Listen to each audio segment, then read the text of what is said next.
Hello everyone, I'm Chris Wynn. Welcome to the ROKER RAPPORT podcast in association with the Sunderland Community Soup Kitchen as we look ahead to hopefully bouncing back after our midweek defeat at Borough as we take on Millwall at the Stadium of Light this weekend. So to help us catch up with all things Millwall, we're very pleased to have the company of Omer Ronayne from That Millwall podcast. Hello Omer.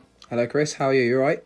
I'm not too bad. Welcome to the ROKER RAPPORT podcast. How are you keeping? Yeah, not too bad, so I really look forward to this and look forward to a good catch up and discuss the joys of a game like Sunderland versus Millwall. That's it. Well, as you know, we've been missing for quite a while from the Championship, so it's good to catch up with kind of some of the clubs there because we've, last few years been catching up with Accrington Stanley and Burton Albion and all that sort of stuff. But obviously, as I said, like you're from the That Millwall podcast. So how long has that been up and running? It was a lockdown baby, if anything, really. We started it, I think, just as we went into lockdown and the football started to come back. We all kind of missed the post-match kind of chatter, in the pub or pre-game, when you're on the train up to an away day as such. And I think we missed that a lot. And myself and Mickey, I've known him for a little while, we do the podcast kind of, out of a hobby, really. And we started off during lockdown. I'll be honest, when the football came back and we were allowed to go to the games again, I considered kind of like maybe binning it off, but doing it live and occasionally and getting the shows where we get interactions with people and discuss the game and, kind of capture that moment we was looking for. It's just kind of continued from there and just continue to kind of grow. And we do podcasts twice a week. We do YouTube content and, it's kind of brought out and meeting loads of people. I'm sure, Chris, you've maybe got similar experiences doing the podcast your side, but it's just nice to, interact with people that you might not have done beforehand, really. It's a great kind of thing and obviously capture all the moments, the highs and the lows of it, but it's a really enjoyable thing to do, I suppose, and it's long may it continue. Yeah, that's it. I mean, it is a real kind of community thing, not only with kind of the group that you do it with, but obviously, talking to the likes of yourself and all that sort of stuff, you kind of keep growing that group or that community that you kind of interact with. But I read that kind of it's really interactive. I mean, do you record outside the ground or do you get fans to come on the podcast or how does it work? So we started to do a lot of kind of Twitter Spaces more recently, but initially during lockdown we was doing the kind of live shows on YouTube and, like I said, capturing that kind of post-match reaction. We do try to get as interactive as possible and get people's thoughts and feedback and get people to contribute and come on the show. You do get interesting opinions at times, but I think that's kind of what adds to it. And, it's all kind of good to get anyone involved, and any opinion is a valid opinion, really, when it comes to, paying hard-earned money to watch your team up and down the country. Yeah. I mean, for you personally, how far does your love of Millwall go back? Oh, it's deep-rooted. I mean, since my dad took me when I was about 6 or 7 years old, I've had a season ticket, and more recently as I got older and I could afford to go to away games, I'm home and away pretty much every weekend. I know you're probably going to ask me if I'm going Saturday. I'm gutted I'm not. I've got an engagement party I've got to go to, my friend's engagement, and it's actually the first away I'll be missing this season. So, I mean, I was looking for this one game I was looking out for most, and my friend's booked an engagement party to be the same day as Sunderland away. And it's like, do I piss my friend off or do I kind of, bite the bullet and go to the game? Or I was like, you know what? I missed one game. It probably do me the world of good because if I missed one, at least I know, I won't go to every game this season and get hooked to it. But yeah, I'm a diehard. I love it. I mean, you can't replace that feeling on a Saturday of being in a stadium, travelling up and down, watching your side, watching us lose typically away from home. Not great away from home, which I'm sure we'll talk about in a bit. But you can't replace that feeling on a Saturday, really, and it's the best feeling in the world, really, going to watch your team, I suppose, up and down the country. Well, he doesn't sound like much of a mate. I mean, planning his engagement party. I think he's a little bit we call under the thumb, I suppose, and he's gone with what his missus wants to do. But I can't let him down, and it kind of forces my hand a bit, like I said. So I bit the bullet. I'm gutted, but nonetheless, I'm sure I'll catch a stream of it somewhere online on the weekend. It was like last season. I know there was. I know of a few Sunderland fans who completely cancelled all their plans when the playoffs came round because that's it. they didn't think it would happen come Christmas. But I mean, I go back. I'm kind of a bit of an old git now, but I go back to the Millwall glory days, really. Those first division years, beginning in the 90s, 1989, 1990, Teddy Sheringham, Tony Cascarino and all that sort of stuff. I mean, probably legends at Millwall, but kind of when did you start off going to see Millwall?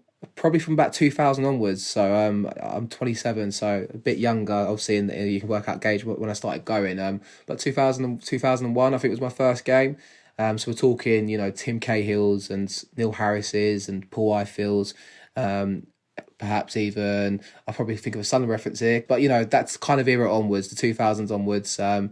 Kevin Muscat era, you know, when we played you guys in 2004 FA Cup semi-final. So if you picture that team, I had to get that one in early. Apologies, Chris, and all to listeners, but you know, that's that kind of era, I suppose. Yeah, I was trying seeing how long it was going to take before 2004 came up. But what was that? I think there's like 5 minutes on the clock. But there you go. I think I was trying to think back. I think you had Darren Byfield. It might have been a few years after. Yeah, I think Darren Byfield played for you. But yeah, I mean, actually going back, you mentioned Neil Harris there. I imagine he's been kind of one of the main people in your kind of footballing life. He was there as a player, then there as a good few years as a manager. Absolutely, yeah. I mean, obviously, you know, one of my first kind of childhood heroes, I suppose. You know, obviously, not only has he gone on to be our record all-time goal scorer, he kind of came back when you shouldn't come back as a legend, as a player, and then obviously took us from League One, got us promoted to the Championship, and left us on a solid footing for where we are now under Gary Rowett. So, I mean, you could almost say he's a legend twice in his own right, which is, you know, a testament to the man, and I suppose he is that kind of folklore hero of my generation, really. Yeah, and he's still popular then, even though kind of he left. You weren't doing that well the season he left, were you? No, I think he was probably 4 or 5 seasons into the gig at that time, and I think we was in our first season in the Championship, maybe fourth. I think it was the first season. You know, he obviously got us up there. We kind of had an outside chance of getting into the playoffs again. Missed out 2 to 3 games to go. Struggled the year after, and I think what you know personifies that is 6, 7 games into the season he does leave, and I think he decided he had enough. He thought he took the club as far as he could. And, you know, since then we've gone on leaps and bounds and got 3 top half finishes in a row, and, you know, kind of gave Rowett, you know, I think he was kind of earmarked as the person that kind of called Gary Rowett to say, to come and take my job sort of thing. So, you know, there's that story there to it as well. And I think in that weird way, you know, he knew the time was right to kind of walk away. He wasn't kind of too proud to kind of, you know, try and persevere with it. And if anything, he said, you know what, I took the club as far as I can. I want to pass over to someone like Gary Rowett, and that's where we are now, really. Yeah, he does seem like a good manager, and I always remember he was a good signing on one of the old Championship managers. I'll not forget him for that. But I mean, just since those days of playing in Division One, you know, like I said, when I was young, Millwall were there for a couple of seasons. I mean, on the face of it, it's been tough. With, you know, I was looking into it. You know, 21 seasons since then in the Championship, 11 in League One, and that's kind of the 32 years since you were last in the top flight. I mean, have Millwall been punching below their weight for a good few years, or would you say that for the size of the club and being surrounded by some of those bigger teams in the capital, is that about right? I think you're right. I think, you know, you joked about talking to Accrington Stanley fans and stuff like that last season. We've been in Championship now for 5, 6 seasons. I'm thinking, when are we going to get relegated sort of thing? Because that's kind of what we've done in my lifetime anyway. And, you know, we've actually kind of stabilised ourselves now as a solid Championship football club. And I think for us, that's kind of not our ceiling, because obviously, you know, you look at clubs like Brentford, for example, that have broken the mould and done it themselves with a similar fan base, for example, in size numbers, I'm saying. And, you know, I think that's probably where we are at. And I think, you know, to be top half 3, 4 seasons in a row now, you know, we're probably one of the top 30 clubs in the Football League, I suppose you could say, in that old scenario. But yeah, the days you mentioned in the late 80s, that is like the glory days personified for Millwall. My old man always talks about it and says that's the kind of the top pinnacle moment.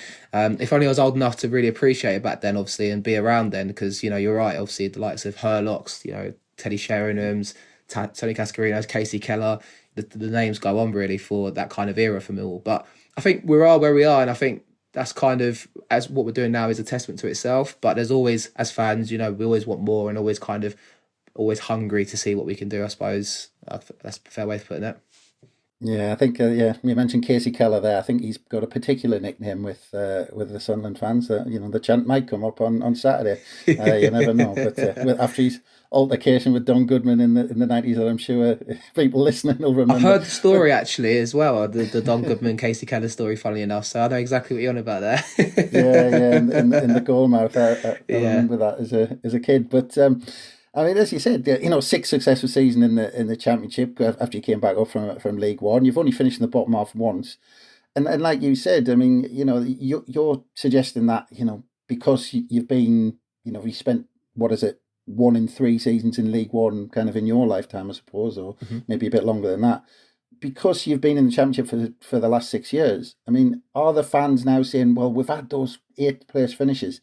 Are you starting to kind of look upwards a little bit? Yeah, definitely. I think it's a hard one, isn't it? Because it's better the devil you know, I suppose, than the devil you don't. And it's like, you know, you don't want to kind of get too ambitious, or we're a solidly ran club. We've had the same chairman since 2006, 2007, John Berylson, an American man from Boston, and we're a steady run club. We never overspend. We don't live above our means. We're sufficient in itself, and I think every year still we make approximately £10 million losses, and we're realistic about that. But we don't ever kind of overspend the mark, I guess you could say.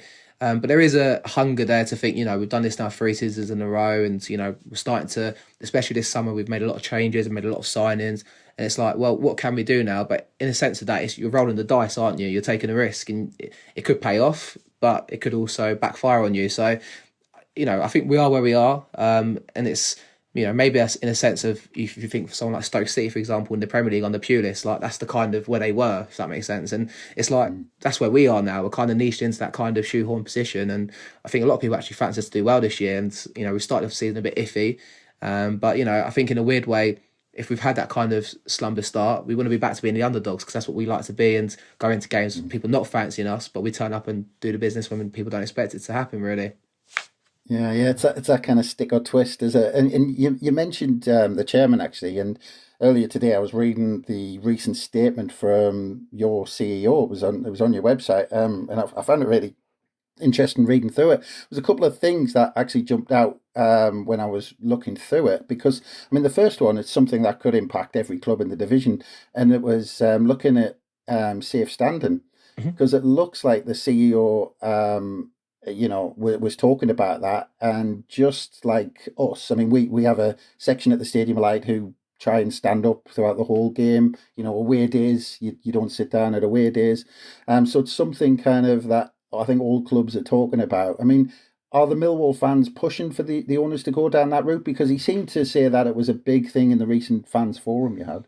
I think it's not necessarily a big campaign that you see online or be aware of, really. But I think, I have to say, we're one of those, we're a working class South East London football club. And you mentioned all these clubs in London, and we're kind of in and around it. And we find it always hard to compete with the bigger clubs that are in the Premier Division, and obviously, got all the funds to spend. But I think, we have our niches to us. And I think you're right about, you go to away games, even at home games, you get a lot of people still standing and stuff like that as well. I think the safe standing thing is, I don't know, I think it's not something... We're a bit kind of set in our ways. It's like, do we want safe standing? I suppose we just do what we want anyway, if that makes sense. But it is something I know the club are trying to do, and I think they're trying to make the matchday experience a bit more fun for us by, bringing in kind of merchandising kiosks and food kiosks, and try to add to the kind of matchday experience, I suppose, in that sense. Yeah. Well, you did mention the chairman, being there for quite a while now, because the other thing that stood out reading that communication is, for a start, it isn't something that we get at Sunderland in terms of, it was quite interesting to read a communication saying this is how things are kind of off the field. Actually, I was reading it. It even mentioned the club were talking to the caterers to reduce the price of a pint at the ground, which I thought was quite good to read. But it does sound like, reading through that and the hints that you've made, it seems like Millwall are in a good place off the pitch. You've got owners who actually care about the interests of the fans. Definitely, and I think, it goes back to what I'm saying. He's been around for a long time, Berylson, and I think he bought the club. There's always been this kind of, you might ask me in a bit about, we had a kind of falling out with the council, and potentially they might be selling our stadium from underneath our feet, so to speak, or the surrounding area anyway. And I think Berylson, when he bought the club, was aware of these developments, and kind of a lot of kind of people and a lot of fans maybe thought, is he here maybe to make a quick buck from us? Because, we're in London. If there's some real estate in the area, he might buy that, develop it, then obviously sell the club on and make quick profit. But if anything, he said it himself, after his first couple of seasons there, he got the bug for it. And I think we are a well-run club, but also, I think the fans are very conscious to keep our image about us as well, and I think the club are aware of that too. It's a tricky one, because obviously our image is love it or hate it, I suppose. We're a bit Marmite to a lot of people in the country and in the football world. But I think we're very aware of what we are, and I think also, the club itself is steadily run, and it's a club that I think, the owners want to be here for as long as they can be, and I think you can see that with what we do on a, yearly basis. Yeah. Just while we're on the subject of off the field matters, that situation with the stadium, is that a potential kind of Coventry in the making or anything like that? It's not gone away yet. It did go away initially 3-4 years ago, and I think, Mickey, who actually does the podcast with me, was actually once the fan on the board that we elected in a few years ago, and he'd laugh if he was listening to me talk about him saying that, because we always say he refers to himself as the ex-fan on the board, and he was once on the directors board as the fan on the board, and we're like, all right, Mickey, good for you. But I think, I think with that, it's something that's gone away for now, but it could come back in the future. Apparently, relations are a lot better now. But obviously, these developers, especially in London, they buy this land, they try to develop flats and sell it on for profit, and it's something that's still lurking in the background. We've actually, talking about being rail run, we've actually also spent money on trying to develop a training ground in a remote area of Kent, which is not too far from the stadium, but it's 20, 30 miles out of London. So the club off the field is definitely going in the right direction, and there's an infrastructure starting to be built, and it's quite exciting, and it's also kind of securing the long-term future. So when the chairman maybe does decide to sell, you can't argue where he took over from us to where we are as a club now, so to speak. So it's exciting times off the field, I would say. Let's go back on the pitch. It's been Gary Rowett in charge since October 2019. Just having a quick glance, from the outside, looking from the outside, it looks like he's done a solid job, 8th, 11th and 9th. That's me looking from the outside, but is that how Millwall fans have seen it over the last few years, that Rowett's done a good, solid job? I think if you look at it as a whole, no one can contest that whatsoever and be very, you can't fault the manager whatsoever, really. We're football fans ultimately, aren't we? And the fan base is never always unison. So there's always people that maybe question the tactics he might play and the formation and what players he decides to play, or how we play as a side and what pattern of play we decide to do, and whether we decide to do tiki-taka or decide to play route one. You're never going to get all of that in unison.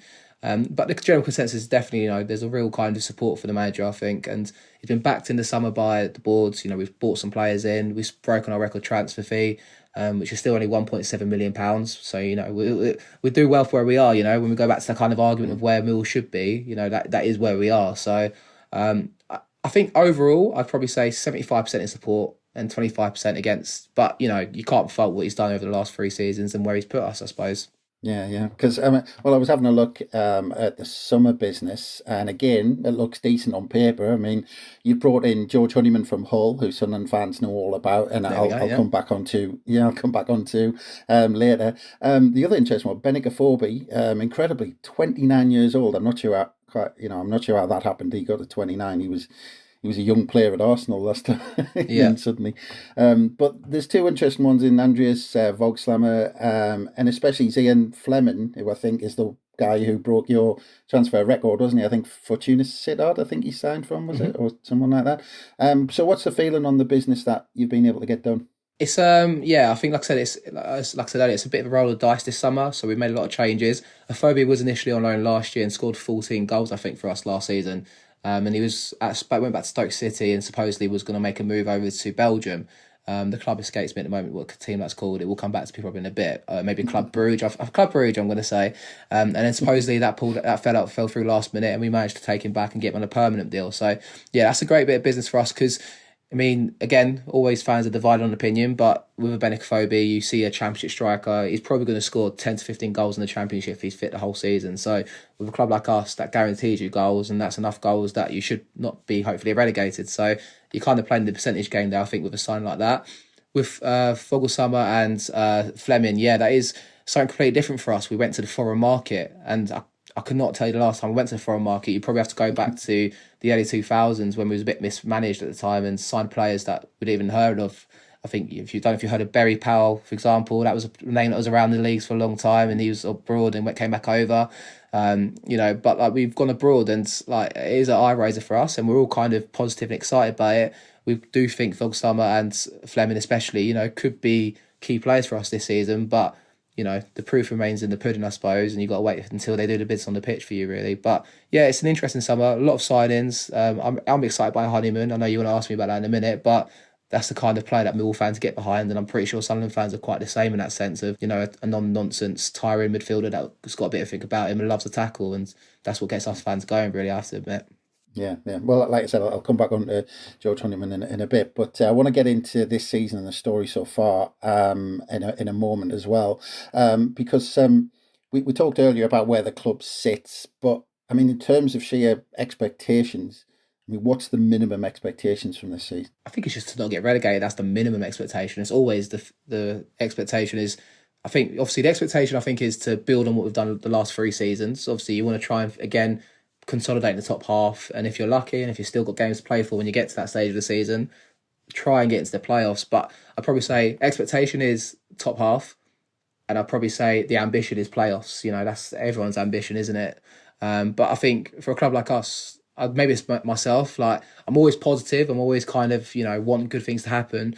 But my key thing is just don't get relegated first, and that's kind of the impression I think we've got from, like I said, my lifetime of League One Championship, League One Championship. But I'll give credit to Rowett. That's what he's trying to steer away from. We don't want to talk about relegation. We're trying to get up into the promised land. So yeah, the expectation is top half, I'd say, but the ambition and hope is maybe at playoffs if we're lucky. Yeah. And I mean, pretty solid start of the season, won 3 and lost 4 of the first 8 games. But the midweek win over Cardiff, I mean, that looked to me like a big one because you'd lost 3 and drawn 1 of the 4 games before that midweek fixture.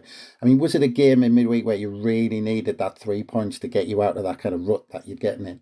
Definitely. I think if you look at our start of the season, it's kind of, on paper, you've scored points at home and you've not won away, but the away games we've had have been very, very tough. I think, if you look at them, it's Sheffield United, who we lost to quite comfortably, Burnley, Norwich, all 3 teams that should be up there this season. And then you've got Swansea away, who we done well to get 2 late goals in the 93rd, 95th minute, both own goals. If you wanted to look back at that, I would recommend it because it made for, good to view in, and it was brilliant kind of scenes for us when we was down at Swansea for that.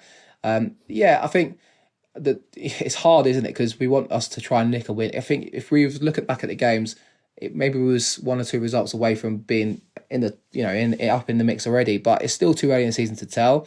But I think Saturday's win was huge for us because you're right. 4 games without a win, 3 defeats.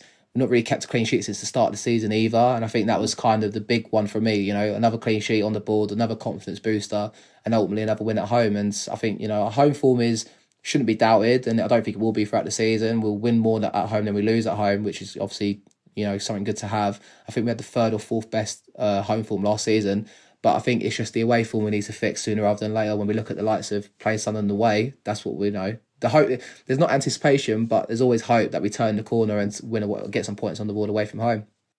Yeah. Well, I mean, it was only 4 games, but when they start racking up the defeats, and you're not kind of getting 1 point out of 12, and all that sort of stuff.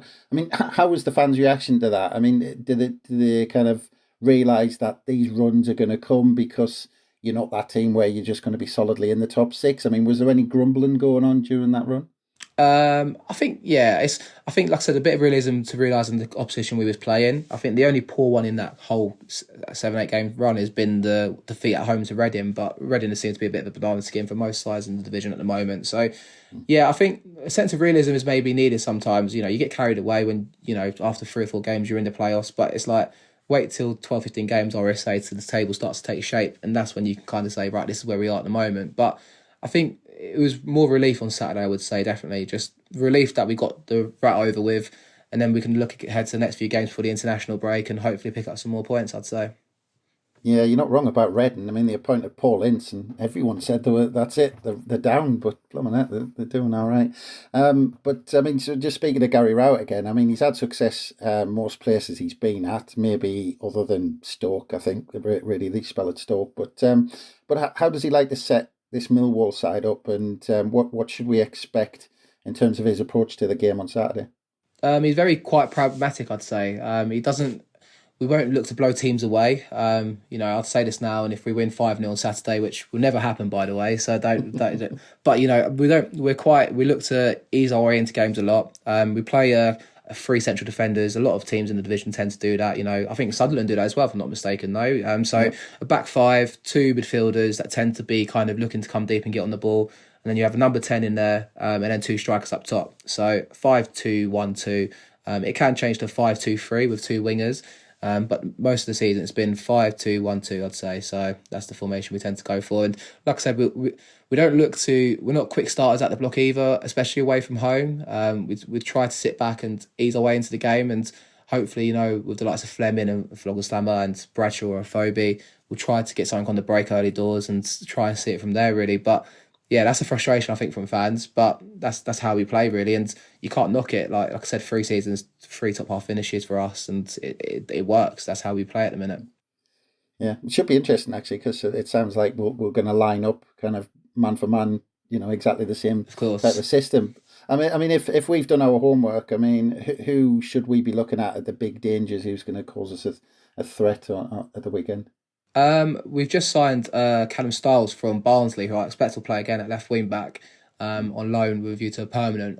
Our wing backs will be the kind of danger man, I think, for us, because we've also got a couple of loanies from Leeds United, and Jamie Shackleton, who plays the right wing back position for us at the moment, a short midfielder but can play on the right hand side in the right wing back position.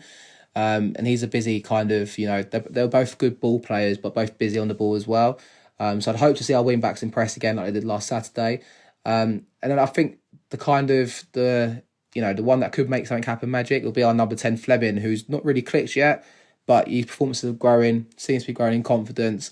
And, away from home, I think is where we're going to see the best of him, where, perhaps Sunderland might come and attack us. If he picks that space up on the ball and he gets the chance to pick a pass or make something happen, I think he's that player who might make something happen for us. And obviously, for us, our set piece threat is where we score a lot of our goals from. So if you give us a corner, watch out for Big Jake Cooper and Charlie Creswell coming forward for headers. So that's kind of where we're at, I think. Yeah, it's interesting. It seems like every fan you talk to of opposition sides now, they always say that their wing backs are their best players. It's funny, and then it's almost where the game is won and lost at the minute. But I mean, just because we mentioned George Honeyman earlier, I noticed that during the week he got on just in the last minute off the bench. I mean, how's he started his time at Millwall?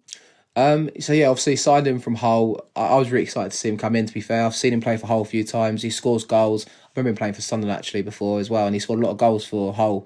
And I think it was a bit of a coup for us, and I think a lot of people thought the same thing that watched the Championship a lot. He came in, first game done quite well. I think got an assist from a set piece, and he takes a lot of our corners for us when he plays. I think he was a victim of his own downfall, where we played in the cup game and it was his second appearance for us. He got sent off. So I don't know if that's something that Sunderland fans maybe resonate from, but obviously, like I said, I big him up because I love it. I love his personality and the way he plays on the pitch, and you can see he's never say die attitude, and he's a victim of his own downfall really, because we love to see him tackle, but he got put 2 bookings against Cambridge. And then he came back into the side after that suspension and kind of fell his way out of the side recently. I think it's just, the manager's trying to find, especially during that 4-game winless run, trying to find his best sort of setup. But I think, there's no doubt he will be in our strongest 11. It's just maybe for the moment, especially after the last Saturday, maybe might have a bit part to play on the weekend as well. Yeah. He'll get a good reception at the weekend. He's still popular up here, but as you touched on, because you're obviously travelling up at the weekend and you're playing away from home, you've mentioned that that you've lost 3 and drawn 1 out of the 4 you played so far. Like you said, you've had Burnley, you've had Sheffield United. They're going to be the 2 of the toughest teams to go to this season. So I mean, are those stats kind of misleading? And you doing, are the performances kind of suggesting that a win's around the corner away from home? It's hard to say, to be honest. I think, like I said, I think we'll have opportunities in the game. I think I do look at this as like I think a lot of fans do too. We've got the 4 tricky away games out of the way now in our kind of open season plan, so to speak, and hopefully we can look at these games and try and attack them. I don't know if that will happen, but I think that's the hope and ambition really to, the performances haven't been great away from home, but I think we look at that and go, well, we can write them off now because we played 3 of the top sides and one was at Swansea on a Tuesday night. So, it's hard going to go in them places. So I think now we're thinking, right, let's go Sunderland away. Can we do it? Let's give it a go. So I think that's kind of where we are now at the moment with it. Do I think we could turn the corner and do it? Yes. Is that based on anything? No. So, that's where we are, I think. Yeah. Well, I mean, we haven't met since November 2017 when, the Stadium of Light, when from my memory, it was possibly the worst display of goalkeeping that I've seen, on a football pitch in my entire life. I mean, beyond that, it was August 2003 since you last did a job on us at the Stadium of Light, because we're not mentioning Old Trafford again, even though we mentioned it once already. It was actually, you mentioned Noel Whelan. It was Noel Whelan who scored the goal that day. So what are Millwall fans expecting from the trip up to the North East this weekend? I think we know it's going to be a tough place to go, and I know you've sold a lot of season tickets and the fans are excited to be back in the Championship. I think we know ultimately if we give you a chance to get into the game and get going, we're going to find it tough, and I know the players will react to you, and that could be our kind of downfall. I think we are, just looking forward to going up there and giving a game with it really, and I think we'll have a good following up there. It's been a few years since we've been up there. I am gutted I can't go, like I said earlier. You mentioned the game where we drew 2-2. I think we had Archer in goal, and you might have had, I can't remember the keeper's name you had actually at the time. For some reason, I think it weren't Steele. Roy, I know you had that was Robin Rowe, but I know you had Steele that season as well, didn't you? But I just remember the 4 calamity goals from goalkeepers. I think Saville scored twice from us from 2 free kicks, and he just dropped it in. And we had Archer in goal, and it was 2 crosses, and he just taps them both in as well. And I'm thinking, what is going on here? And on another day, that should have been a 0-0. So some reason that was 2-2, and we was all treated to a goal fest, which we never deserved. So, I think that obviously I hope we got then put a good performance in, and if we put the performance in, I hope it's enough for us to get the 3 points. But I think ultimately, probably hope for a draw. If I'm honest, we'll see. Yeah. Well, actually, I mean, on another day, I think those 2 goalkeepers would have been arrested for match fixing, to be honest. But on that note, it just leaves me to say thank you very much for joining us, Omer. It's been an absolute pleasure, and all the best for the season ahead, mate. Likewise, Chris, and good luck on Saturday. Well, maybe good luck after Saturday, but look forward to doing the reversal anyway when you come back down to the den anyway. So sounds good. Yeah, nice one. From 5 o'clock Saturday. Yeah, but that's the one. Until we meet again. Nice one. Thanks again, Omer. My pleasure. And thanks again, everyone, for listening. Keep a lookout at ROKER Report for all the build-up ahead of the game against Millwall at the weekend, and keep an eye out in all the usual places for the next pod that should be dropping very soon. But from us, bye for now.